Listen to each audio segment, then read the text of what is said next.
누이가 있다면 꼭 소개시켜주고 싶은 진호 씨에게 친구 장훈 씨는 그런 존재였습니다. 아버지를 여해가지고 프로그램 밑에서 이제 장훈이가 이제 큰아들이기 때문에 또래들보다 좀 생각하는 게 뭐라고 할까 성숙했어요. 자기 아까는 잘하고 똑똑하고 일 잘하고. 올해 45살 장훈 씨는 일찍이 홀로 된 어머니를 끔찍이 여기는 효자이자 직장에서도 인정받는 자랑스런 친구였습니다. 6시 퇴근이어도 9시, 10시에 퇴근하시는 완전 홀릭으로 일을 하죠. 되게 금방 점장님 자리로 올라간 걸로 알거든요. 그러니까 다른 사람이 몇 년 걸리는 거를. 남다른 일 욕심으로 젊은 나이에 대형마트 점장이 된 장훈 씨에게 딱 하나 고민이 있다면 40이 넘도록 만나지 못한 제 짝. 하지만 그마저도 지난해 해결되는 것 같았습니다. 그렇게 막 물고 소개시켜주고 그런 적이 잘 없었는데 그 얘기를 그때 하더라고요. 이제 애 임신했다는 얘기도 그때 이제 알게 된 거예요. 그러면서 이 여자랑 결혼해야 할 것 같다고 얘기를 하더라고요. 1살 연상의 연인과 결혼 소식을 알려온 친구는 늦가기 아빠가 될 것 같다며 참 좋아했습니다. 그런데 친구의 비보가 전해졌습니다. 곧 결혼을 한다던 친구가 싸늘한 주검으로 발견됐습니다. 대체 무슨 일이 있었던 걸까? 연락을 해도 연락을 아예 안 받으세요. 연락을 할 수가 없어요. 아예 차단을 해버린 상태. 2살 터울의 형과는 둘도 없이 우애 좋던 형제였습니다. 형이 그 여자 최 씨를 만나기 전까진 말입니다. 형이 늦가기 사랑에 빠진 상대 최 씨는 무속인이었습니다. 그 여자를 만난 뒤 형은 나날이 변해갔습니다. 꿈을 꿨대. 엄마가 꿈에서 나오셔서 엄마가 돌아가신 것은 우리 애기 엄마가 물 떠놓고 기도를 해서 와이프 계좌를 뒷조사를 해라. 지금 너무 음흉한 모사를 꾸미고 있다 와이프가. 너무 화가 나가지고 형이 일하는 곳을 제가 쫓아갔어요. 형 미친 거 아니냐고. 그리고 1년 만에 사망 소식이 들려온 겁니다. 작은 원룸에서 죽은 지 한참 만에 발견됐다는 형. 자살이었습니다. 형이 남긴 단 하나의 유품. 그 안엔 지난 1년간 모르고 살던 형의 비밀이 담겨 있었습니다. 무속인 최 씨를 곧 태어날 아이의 태명을 따 동훈 엄마라고 불렀던 형. 지금쯤이면 아이를 품에 안고 행복한 가정을 꾸렸어야 할 형은 왜 작은 원룸에서 홀로 쓸쓸한 마지막을 맞이했을까? 장훈 씨가 사망한 것으로 추정되는 지난해 11월 6일, 형은 무속인 최 씨에게 보고 싶다는 마지막 메시지를 보냅니다. 둘 사이에 무슨 문제라도 생긴 걸까? 여보세요? 여보세요? 근데요. 예, 상황을 알 거 아니에요. 우리 한번 만나야 될 것 같아요. 참 진짜 웃긴다. 이제 와서 어떡하라고 나한테. 나한테 병원에 조준하니까 그랬어요. 알겠어요? 나 입에서 봐요. 나도 죽고 싶으니까. 그 애기는 어디 있어요? 무슨 얘기요? 동훈이. 동훈이가 어디 살아요? 동훈이가. 동네 형 운전에 다 있던다고. 찾아가기 싫고. 그러니까 어떡하라고 나한테. 형 힘들 때문에 전화 한 번 했어? 절대 마주치고 싶지 않았지만 지금은 꼭 만나야겠습니다. 계세요? 하지만 최 씨가 신당을 모셔놨다는 아파트엔 인기척이 느껴지지 않습니다. 아파트 외에도 여러 월세방을 얻어놓고 자리를 옮겨가며 점을 봐준다는 최 씨. 119 왔어. 장훈 씨가 최 씨의 흔적을 쫓던 그때 최 씨가 머무르는 것으로 추정되는 건물에서 소란이입니다. 119 구급대원에게 부축을 받으며 건물을 나서는 여자. 최 씨입니다. 마침 우리가 찾아갔던 그날 극단적 선택을 시도한 최 씨. 그녀의 여동생이 병원을 나섭니다. 그냥 약 그거 먹고서 우선은 뭐 여기서는 봐야 된다고 지금은 목숨에 뭐 저기 하지는 않대요. 그 일부러 약을 그렇게 받아보려 한 거예요? 그치. 왜요? 자기도 괴로웠겠죠. 사랑하는 이의 사망 소식에 최 씨 역시 충격을 받은 걸까? 갑작스레 고인이 된 장훈 씨와 극단적인 시도를 한 최 씨 사이엔 아이가 있었습니다. 예정대로라면 얼마 전 태어났을 동훈인 지금 어디 있을까? 그런데 이제 느낌이 그렇더라고요. 얼핏 봤을 때 초음파 사진이 있길래 사기치는 것 같은데. 저도 아기를 낳았으니까 알잖아요. 날짜가 나와 있고 아기 뭐 주스라든지 아기 크기가 옆에 이렇게 나와요. 근데 그건 없고 초음파 확대한 사진만 있길래 뭔가 느낌이 이상해서 제가 제 친구한테 너 아기 초음파 사진 좀 나한테 보내봐. 봤는데 똑같아요.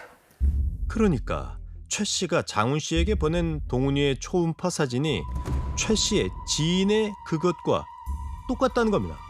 초음파 사진 속 아이의 진짜 엄마는 누굴까?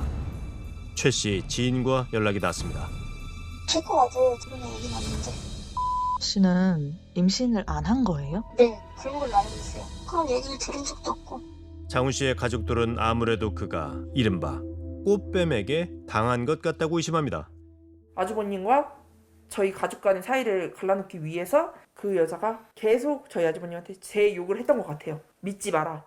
얘를 믿지 마라. 아주버님은 결혼도 안 하셨고 그 여자가 돈 있는 걸 알고 이제 의도적으로 접근을 딱 했다. 저는 이렇게 생각이 들어요. 무속인 최 씨는 정말 돈을 노리고 장훈 씨에게 접근해 거짓 연인 행세를 한 걸까? 우린 어렵게 최 씨의 오랜 지인을 만날 수 있었습니다. 정보로는 사람들 힘든 얘기 막 하고 막 속의 얘기 막 다 하고 막 하잖아요. 사람 마음을 이용을 하는 것 같아요. 한 사람 물면은 완전 빨대로 꽂아가지고 완전 다 빈 털털이 진짜 너덜너덜해질 정도로 그렇게 다 빼먹는다니까요. 진짜 모든 남자들한테 다 그래요. 돈도 생활비도 다 빼먹고 하도 명의도 다 남자들 거예요. 제가 아는 사람만 아저씨 그다음 애칭으로는 아저씨 제가 알고 얼굴 본 사람들은 이 정도고 있어요. 임신을 했다며 남자들을 속여 돈을 받아왔다는 최 씨. 장훈 씨 역시 최 씨와 인연을 맺은 뒤 여러 차례 큰 돈을 마련한 정황이 있었습니다. 8달 정도 그때는 이제 회사도 그만뒀다고 하고 그러면서 얘기를 한 거예요. 왜 회사를 그만뒀냐? 있어. 그래서 그만두고 다른 거 하려고 해. 자기 집을 정리해가지고 먼저 투자를 한다는 식으로 얘기를 했었어요. 자기 명의 뭐 집 얘기를 하면서 그걸 뭐 자기한테 뭐 아예 이 여자를 맹실한 것 같아요. 믿어버렸던 것 같아요. 아예 그냥. 만남 초기부터 1,000만 원 단위의 큰 돈을 최 씨에게 여러 차례 보낸 것이 장훈 씨의 문자 내역에서 확인됩니다. 이후 10년 넘게 근무한 마투를 그만두고 퇴직금을 고스란히 최 씨에게 보내준 장훈 씨. 퇴사 이후 고정 수입이 없어진 그는 모든 재산을 정리해 끊임없이 돈이 필요하다는 최 씨에게 송금합니다. 그러는 사이 30평대 아파트에서 살던 장훈 씨는 최 씨의 신당 근처 작은 원룸으로 이사까지 합니다. 10월달서부터 안 들어왔나? 돈이 안 들어오니까 그때 연락이 두절되고. 월세 30만 원을 내지 못해 번번이 주인을 피해 다녔다는 장훈 씨. 이 무렵 그는 오랜 친구들에게 이리저리 연락을 합니다. 빌려줄 수 있는 돈이 얼마냐고 그 금액을 얘기를 하는 게 아니라 제가 빌려줄 수 있는 돈이 얼마나 되냐고 최대한 있으면 다 그냥 융통할 수 있을 정도로 그렇게 빌려달라고 얘기했었어요 그때요. 전에도 뭐 돈을 빌려달라고 한 적이 있어요? 없어요. 돈이 여유가 없는 분이 아니었어요. 돈을 진지하게 꺼달라는 게 처음이었고요. 꺼달라는 얘기만 하고 이유를 얘기를 안 했어요. 정작 본인은 방세와 끼니 걱정을 하면서도 친구들에게 빌린 돈까지 끊임없이 최 씨에게 보낸 장훈 씨. 최 씨에게 그는 어떤 존재였을까? 자살 소동이 있고 며칠 뒤 아직 병원 신세를 지고 있다는 최 씨가 우리와의 전화 인터뷰에 응했습니다. 잠시 만나다가요. 어느 순간에 연락을 하지 말라고 하더라고요. 도대체 왜 그러냐고, 나를 안 볼 생각이냐고 계속 찾아갔는데도 문을 안 열어주더라고요. 장훈 씨가 사망했다고 추정되는 무렵 이별을 통보한 건 자신이 아니라 장훈 씨였답니다. 그에게 돈을 받은 사실은 있지만 이 역시 장훈 씨가 원해서였다고 최 씨는 주장합니다. 제가 저 힘들 때 도와준 건 맞아요. 저 또한도 장훈 씨한테 같이 쓰고 그것도 맞고요. 근데 내가 뭐 장훈 씨 돈을 탈취하거나 돈을 빼서 썼거나 그런 건 전혀 없어요. 임신하셨어요?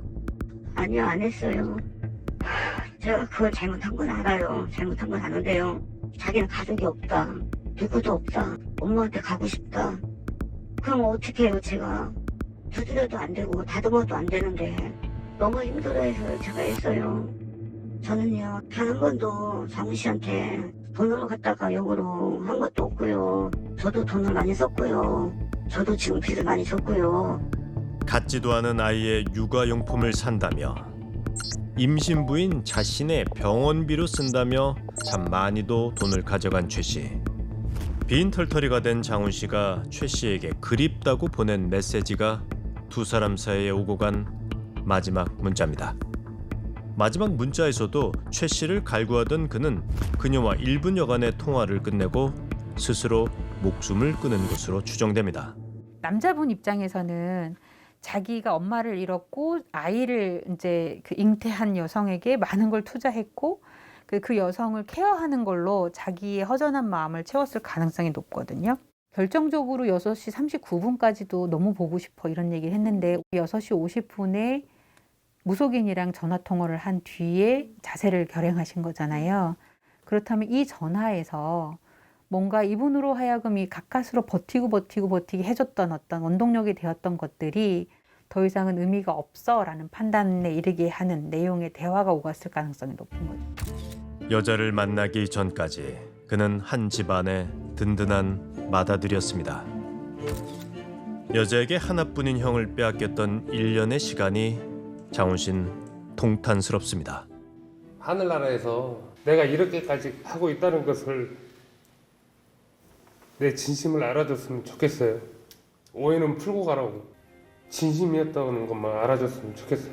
그거 하나면은 돼요. 어느 날 갑자기 딴 사람이 된 것처럼 모질게 굴던 형에게서 왜 그 모습을 떠올리지 못했을까? 너무 늦은 후회가 장훈 씨를 괴롭힙니다.